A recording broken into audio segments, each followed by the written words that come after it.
Hey everybody, hope your week is off to a great start and you are keeping up with your journaling and thinking about the emotions that are attached perhaps to what you're eating, whether or not you feel like exercising, and if you're like pumped up or you're like, I really don't want to do this. Hit me up in the chat box. Let's talk about it. Let me help motivate you or give you a pat on the back for doing a great job. We are now, what is this, our fourth day.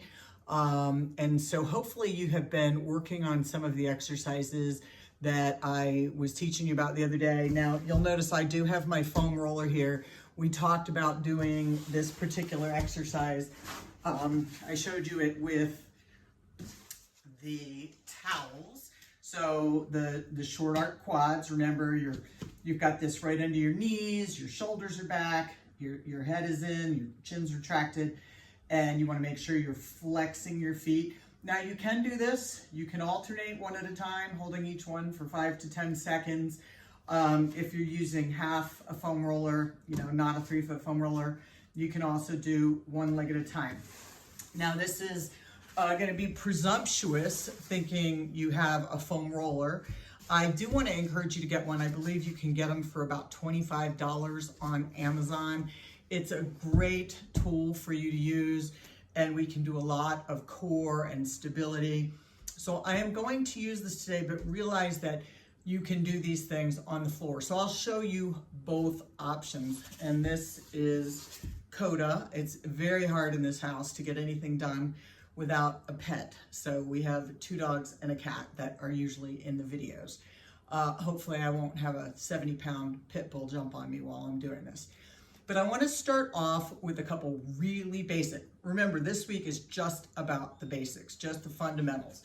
So we are going to start off on the ground. I want you to have your knees bent, and we're going to do some pelvic tilts. Now, if you put your hand underneath your arm, underneath your back, you're going to basically press the middle of your back, not just the low back, but the middle of your back, and you'll feel it press down on your arm. So think about pulling your belly button into your spine. Now, if your head is tilted back because you have forward head like we talked about, then you're going to want to either put your hand underneath your head or put a little pillow, but your head should be in neutral. So I'm going to do this without my arms, but I just wanted to show you that. And it's very subtle. You're going to hold that for 3 to 5 seconds, making sure you're holding your breath. Not holding your breath, sorry, that was a faux pas. Okay, and I'm just pressing my mid back. I'm basically going into neutral pelvis. I talked to you about having an anterior pelvic tilt, and we are, in essence, working to neutralize that. So you're tilting your pelvis. You can see that very subtle movement. I'm going to have you do 10 to 12 of these, and you can do these every day. It's also great to relieve low back discomfort. It's not going to solve it, but it decompresses the spine when you're in that neutral pelvis. Now from here, I want you to continue to draw that belly button to the spine, and we are going to do, I call these Bambi marches, okay? Now the object here is to not let your back arch. So you should feel these muscles in your belly tighten up. They should be engaged. If this is easy for you, I want you to start to march your feet further away. Now, the key here is to maintain this contraction. You don't want to arch your back. You don't want to see this while you're doing it. So keep engaged, and we're going to march further away. The further away you go from the midline of your body, the more difficult it is to maintain that neutral pelvis. And you should start to feel a little bit of fatigue. It's not like doing 1,000 sit-ups, but it definitely does the job here. All right, so let's say beginner, intermediate, now a little more advanced. We're going to start with your legs in tabletop position or 90 degrees. You must maintain that neutral pelvis, that engaged core. I like to put my hands right here, and I can feel those muscles tighten. I want you to slowly start to let your legs go away from your body. And when you're doing this, you're going to be looking up at the ceiling, okay? Now, if you feel any discomfort in your low back, you're not ready for this. If you feel your back arching, you're either not engaging your abs properly, or maybe you're just not right now strong enough to do it. Now, if you can do this with no problem, you can experiment and go out a little bit further. You should feel no pain in your lower back. Make sure you're keeping all of this relaxed. I tend to tighten up my neck, and sometimes I'll do this just to keep my neck in neutral. And you can control. So if you want to go all the way out to there and you can maintain that neutral pelvis, great.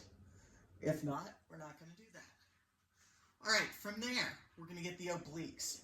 So we are going to just do some opposite elbow to opposite knee. Now I want you to make sure that you're not pulling on your head, particularly if you've identified that you have forward head. So literally, you can just do this. You can just do a rotation and keep your neck in neutral. Make sure you're exhaling and inhaling. Okay, try for 10 to 15 on each side. So I'm keeping the elbow that I'm not using, I'm keeping that basically glued to the floor. Keeping all that tension off of my neck. And we'll just assume I've done 10 to 15. And we're going to move on to the next level.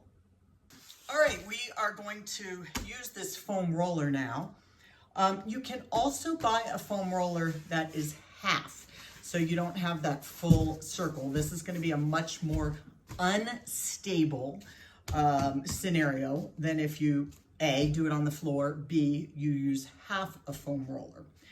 I am going to show you it on this, but please, if you have any reason that you are concerned, you have osteoporosis, you have bone metastasis, you're frail for whatever reason, you have poor balance, poor core, then please don't do this yet. Work up to this.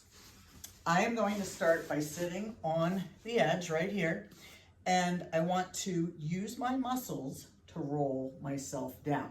Now, before I do that, if you've had an abdominal tram, meaning you've had your rectus abdominis muscles used for breast reconstruction, you probably can't do this, but you shouldn't, because the muscles are now in your chest. And if they do contract, you're going to feel them contract in your chest. It does not serve the purpose that we're looking for, which is to strengthen your core.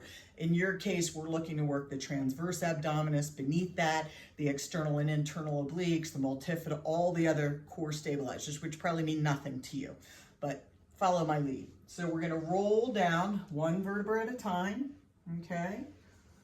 And here we are. Now, this beginning part is pretty simple. So open your legs a little bit wider than shoulder width. We're creating somewhat of a tripod and a more stable environment for you. Now I want you to draw that belly button towards your spine. That is effectively the same pelvic tilt you just did on the floor. So notice I've got my hand here, I'm pressing down. You see a very subtle movement, but we're adding that little element of a balance challenge, okay? And same thing, we can do our little tiptoes here. Now we're not going to do the leg extensions because this alone, as you move your legs away from the foam roller, now you're also rocking back and forth. So you wanna be as stable as you can. And you can put your arms out to the side, kind of like somebody who was on a tightrope, creating that balance there. Okay, so that's the more advanced version. Then I want you to think about this. Go ahead and put your hands behind your head. And we talked about correcting round shoulder syndrome, stretching the chest, strengthening the back.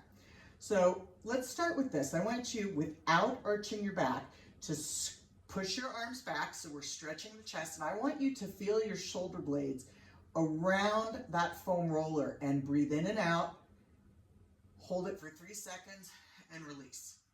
So we're gonna keep that pelvis neutral. We're gonna retract our shoulder blades. You're gonna feel them, embrace that foam roller, and think about somebody gently pushing your elbows towards the floor and relax.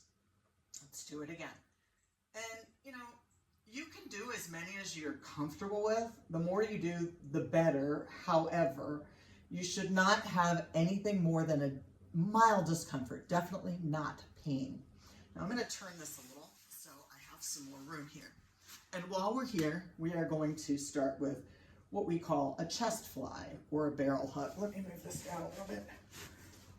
Now, if you are recovering, I need to come up to talk to you. If you're recovering from a mastectomy, breast reconstruction, you've had shoulder surgery, you have a torn rotator cuff, whatever, you might have limited range of motion. All right, so we want to make sure that you have close to full range of motion before adding any resistance. And that could be a band, that could be a weight, that could be a soup can. All right. So I'm gonna roll on back down one vertebra at a time, nice and slow. And we're gonna always start, now go ahead and open up your legs, start with your arms up. Now if you go out to here and you're feeling discomfort or you're feeling a real pull across your chest, then let's just start with that and work on range of motion. Make sure your back isn't arching. You can also do this on the floor. You don't need the foam roller. But ultimately, I want your arms to be able to come out to here before you add resistance. Now, as I'm doing this, I've got that nice stretch. Then I'm going to squeeze my shoulder blades around that foam roller and come back up. Make sure you're not arching your back. Squeeze. So not only are we stretching our chest, but we are strengthening isometrically those muscles by our shoulder blades primarily. They're called the rhomboids. Okay? Now, I am going to add a couple baby weights here. And I probably could have rolled up better, but I didn't. All right. You guys can use soup cans to start with, or 1 pound weights. These are 2. If you have had lymph nodes removed or irradiated, it's very hard to talk to you lying down. You are going to want to just start with body weight, a few repetitions, then you try 1 pound. You do 10 to 12 repetitions. You make sure that there is no swelling for 24 to 48 hours after your workout. If there isn't, then the next time you can either add more repetitions or you go to 2 pounds, and so on and so forth. Don't go from 1 to 5 or 5 to 10, because we don't know at what point we are overloading the lymphatic system. Now, unless you've had lymph nodes removed or radiation to the chest or the lymph node area in your armpit, you don't have to worry about this, okay? But we still want to start low and progress slowly because we don't want to overdo it. I don't want you to get injured. So I'm always going to keep these close to my body. Now, there are 2 ways we can do this. I can roll back with them. That's probably going to be a little too much to start with. So let's go ahead and roll ourselves back. Then we're going to bring one up and then the other. We don't want to get into the habit of just dropping them to the sides because that's a great way to tear your rotator cuff. We have Kingsley's visiting us now. All right, so I'm always going to start straight up. Now I'm getting in that neutral pelvis. I'm going to open up my chest, squeeze those shoulder blades, exhale, and bring it back up. Inhale down, exhale up. This is called a chest fly. And by doing that little squeeze, we're kind of incorporating a reverse fly where we put the emphasis on the back muscles. Okay, so I'm just going to do 8 of these, but you can do about 10 to 12. Now, while you have these weights up here, let's work these bye-bye arms, as us ladies call them. You want your arms straight up, and you're very slowly going to lower this back down by your ears. You don't want to hit yourself in the head. Inhale down, exhale up. Now, these are called skull crushers for a very good reason, particularly when you're using heavier weights. Exhale up, and if you hear that click, click, click, that is, in fact, my elbow from years and years of lifting weights. You know, you only got so many miles on those tires, so to speak. Now, you should start to feel this fatiguing in the backs of your arms and your triceps. I'm going to do 2 more. Now I'm going to bring them back in. We're going to put one down, and then we're going to put the other down. Now, there are 2 things we can do. If you've had an abdominal tram or you just have a hard time getting up, you can roll off just like that.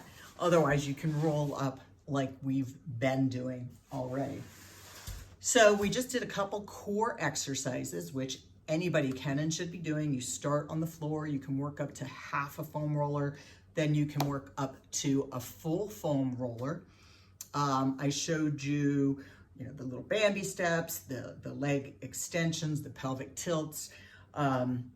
Just being on the foam roller, period, is going to, work some of that core musculature. A little bit of a balance challenge. And then we added our soup cans or our small weights. And of course, first we started just with range of motion with the chest fly and then isometrically squeezing our shoulder blades. And then we added those little skull crushers. Now it's interesting because these muscles are really important for pushing yourself up or off a chair. You know, so many people say to me, oh, I can't do a squat, my knees hurt. Well, first off, we're gonna fix that because that's usually a muscle imbalance, okay? So hopefully you're already practicing doing your squats with the chair behind you or holding onto the chair. But if you do need help, you wanna have strong triceps to push yourself up. So I'm gonna show you that next. I'm gonna show you how to do some tricep dips. So hang tight, let me grab a chair. All right, great way to practice is with a nice solid chair. You can also use a coffee table, a weight bench, but it's really important when you're doing this that you do not go so far out from the chair that you are stressing out your shoulder joints, okay? So let me move this back a little bit. So I'm gonna just put my hands right here under my butt. I'm gonna start with my legs roughly 90 degrees and just lower down, keeping my back nice and straight. I am inhaling down, I'm exhaling up, and you're gonna look straight forward. Now you may do 3 of these and your arms are completely exhausted. If this is causing you any pain in your wrists, in your elbows and your shoulders, then hold off on this for right now. Maybe we're just not ready for that, okay? For those of you who want a more advanced version, you can do it with your legs straight out. You can't see my feet here, and going straight down. Now I actually can't even do these because I need a shoulder replacement. So I'm not gonna hurt myself trying to show you, but these are called triceps dips. And think about it, that is the movement you need to push yourself up. So I can remember various clients I've worked with who didn't have much use of or strength with their legs, and I would train them to push themselves off the chair. Now, another thing, if you have a hard time getting from sitting to standing, let's just come down here, or let's say that you have fallen, we can use this chair. We're gonna get one leg up, and then use your arms, bring that other leg up, and then roll up. You're gonna lose half of me here. But that's how you break down a movement, and this is called functional training. Now, some of you may be way more advanced than what I'm showing you, and I promise you, over the next couple weeks, we're gonna get into some, serious weightlifting and mobility exercises, but I've gotta teach you the fundamentals because for those of you who are doing nothing, we have to start somewhere. I'm going to give you one more exercise for today and until next week. And this is going to be another one for scapular stabilization, which is basically scapular stability. Once again, strengthening the shoulder blades, the shoulder girdle, the back, stretching the chest simultaneously. Now I'm gonna grab my little weights and turn this around. You can also do this just standing against the wall, use the wall as the back. The wider your chair, this becomes a little more difficult. So let me set these down actually. Let me show you from the side. First thing I want you to do is retract your shoulder blades. So that movement is retraction. Draw your belly button into your stomach. Keep your head in alignment.